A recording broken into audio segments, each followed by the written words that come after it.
Since the beginning of time, good and bad bacteria have coexisted in the intestines of animals and humans in an uneasy truce. Control of the bad bacteria, called pathogens, is critical since they can cause sickness, reduce animal performance, and even result in death.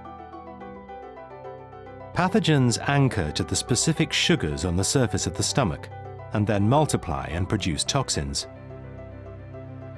This results in damage to the intestinal structures.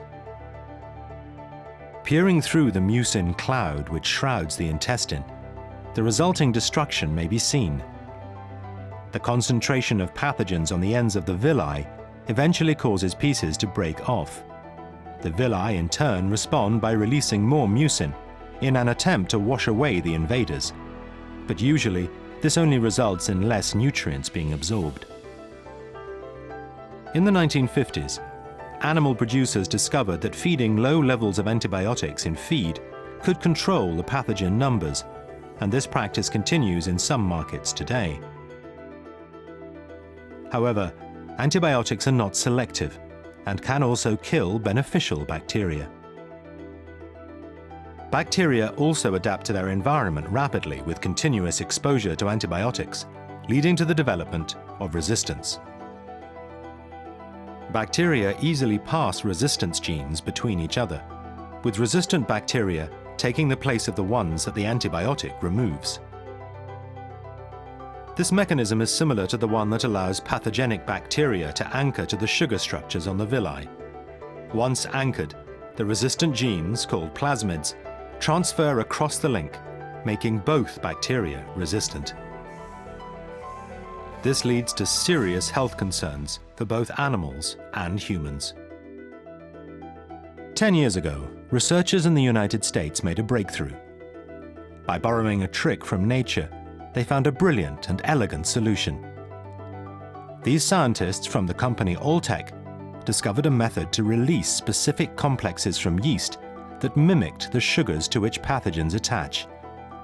Commercially known as Biomos, this is now included at low levels in animal feed.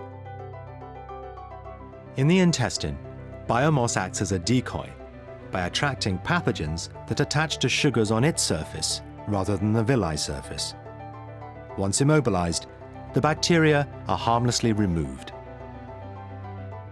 Eliminating pathogens naturally brings mucin production back to normal, leading to a healthy villi surface. Animals fed Biomos absorb nutrients more easily, get fewer diarrheas, and perform better. In addition, Biomos can block the passing of antibiotic resistance between bacteria. This means that antibiotics work better when animals are sick and really need them.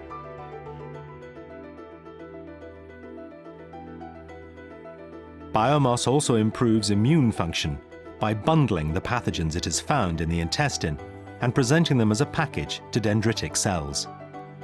These dendritic cells reach out from below the intestinal wall to capture material floating around in the fluid of the stomach.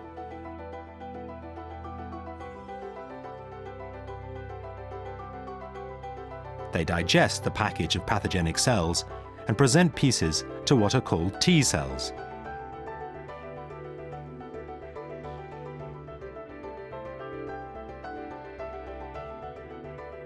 Then there are microfold cells, also called M cells, located in areas known as Peyer's patches.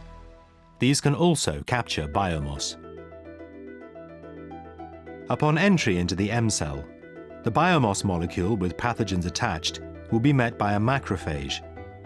Macrophages do the same job as dendritic cells by digesting, then presenting the pieces on their surface to the same T cells. T cells that come in contact with macrophages or dendritic cells become active, and the T cells then send out signals called cytokines. These cytokines are absorbed by B cells, activating them in turn. These activated B cells move back into the surrounding tissue and secrete immunoglobulins, the immune system's first line of defense. Biomos increases the efficiency of the immune response by forewarning the immune system of the presence of specific pathogens and their families.